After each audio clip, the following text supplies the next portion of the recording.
You find the perfect commercial space in Burlington. Great location, decent rent, and it fits the budget.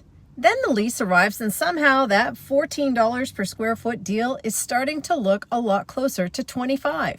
That moment, right there. That's exactly why I've made this video.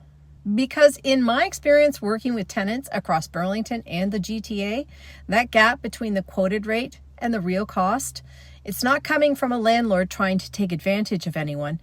It comes from lease terms that weren't fully explained before anyone signed anything. So let me walk through the pieces that matter before you sit down at that table. I'm Susan, that commercial realtor. I work with tenants, owners, and investors across Burlington and the GTA. My job when I'm representing a tenant is to make sure you walk into a lease fully understanding what you're agreeing to, not just the rent, the whole picture. And here's the thing, when tenants understand their lease, landlords benefit too. Fewer disputes, fewer surprises. A tenant who knew what they were signing is a tenant who is far easier to work with for the life of that lease. And this is a conversation I have with every client before we go any further. Let's start with TMI because almost everyone has heard the term and yet very few people fully understand it. TMI stands for taxes, maintenance, and insurance, but in most Burlington commercial leases, it's a much broader bucket than those three words suggest. We're talking about property taxes, building insurance, snow removal, landscaping, garbage removal, parking lot upkeep, common area lighting, security systems, management fees, HVAC maintenance, shared utilities, and sometimes capital expenditures, meaning major repairs or replacements that get amortized and passed through to tenants over time. Here's what I want you to take from this. Two spaces can have the exact same asking rent and completely different occupancy costs because TMI is not standardized. Every building is structured differently. One landlord includes management fees inside TMI, another charges them separately. One building has a well-maintained infrastructure, another has years of deferred maintenance that will eventually catch up. That's why when I'm advising a tenant, I care less about the quoted TMI number and more about the historical operating statements behind it. That's where the real picture is. Utilities tend to be the area tenants assume are straightforward until the business is running and the bills start arriving. Before you sign anything, I want you to have clear answers to a few specific questions. Who pays hydro? Who pays gas? Is water separately metered?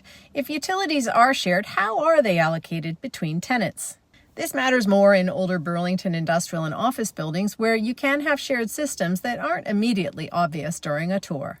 For industrial tenants especially, please pay attention to power capacity. If a space doesn't have sufficient amperage for your equipment, upgrading that infrastructure can cost serious money. Cheap space that can't support your operation is no longer cheap space. For office tenants, the issue I see most often is after-hours HVAC. The lease says heating and cooling are included. Great. During standard business hours. If your team regularly works evenings or weekends, I want you to make sure that's clearly defined in the lease before we sign it. What hours are covered? What are the after-hour rates? And how is it calculated? That one clause, if vague, can create friction that nobody wanted. Leasehold improvements are real money. Offices, lighting, flooring, electrical, data cabling, warehouse modifications, whatever makes the space actually functional for your business, and somebody is going to pay for it. Most landlords will offer some form of tenant improvement allowance, and sometimes it's substantial, sometimes it covers only part of the build-out. Either way, I want to make sure you know exactly what's included, who manages the construction, and what happens if costs exceed the budget. The question I find most tenants overlook, what happens to those improvements at the end of the lease? Some restoration requirements are completely reasonable. If you've done a highly specialized build-out, a landlord may want the space returned closer to its original condition. That's fair, and it's manageable as long as it's clearly defined up front. For sure, what nobody wants is to get that cost at the end of the lease and have a disagreement about what stays and what goes. That's the kind of thing that damages a relationship that probably went well for years. We can avoid it entirely with clear language at the front end. If you're investing significant money into a build-out, I'm also going to make sure the lease term and the renewal options actually support that investment. A heavily customized space on a short lease term rarely makes sense unless the renewal structure is properly written. Every commercial lease has a section called additional rent. This is where costs live that don't fit neatly into base rent, and it deserves a careful read. Property management fees are common and completely legitimate. I just want to know exactly how they're calculated. Is it percentage of rent, fixed fee, administrative markup, included inside the TMI, or charged separately? Each structure can make sense. I just want clarity. The categories I pay closest attention to are the broader expense definitions: operational expenses, administrative costs, common area maintenance, building adjustments. These terms can vary significantly from one lease to the next, and vague language is where disputes are born. Strong leases, the ones that work well for both sides, give clear definitions and clear answers to what's included, how are costs allocated, how are annual adjustments calculated. Well-structured leases also include audit rights, not as an adversarial move, just as a standard business protection that allows a tenant to review expense reconciliations if questions come up. Most landlords are completely comfortable with this. It's a sign of a well-run building, not a sign of distrust. In my experience, most lease disputes don't start because someone was trying to take advantage of another. They start because something wasn't fully clarified. And that's what we're here to fix. So back to that $14 per square foot. Here's how it becomes $25. Base rent is $14. TMI adds another $6 or $7 depending on the building. Utilities add more depending on usage and metering. After hours HVAC, management fees outside the TMI structure, build-out costs amortized into the lease.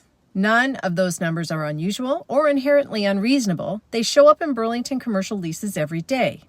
Commercial buildings have real operating costs, and landlords have every right to pass those through appropriately. The point isn't that $25 is wrong. The point is that you should know it's $25 before you sign, not 6 months in. Right now, Burlington tenants have more negotiating leverage than they've had in the past few years. Landlords are flexible on lease structure, more so than tenants realize. On TMI definitions, improvement allowances, restoration obligations, renewal rights. But leverage only matters when you know what to ask for, and sometimes the most valuable negotiation has nothing to do with the rent number. It's about removing the surprises before they become expensive. That's my job. And when I do it well, the landlord wins too, because they have a tenant who understood what they agreed to. If you're looking at commercial space in Burlington or the GTA right now, don't just negotiate the rent. Understand the reality of what it costs to operate in the space after move-in. That's where leases either work for or against you. If this gave you a clearer picture of what to look for, give it a like, subscribe, or share it with someone who's currently walking spaces with a tape measure and more optimism than information. I'm Susan, that commercial realtor, built for business, backed by data, negotiating with bite. Now that you know what to look for, let's make sure the lease reflects it.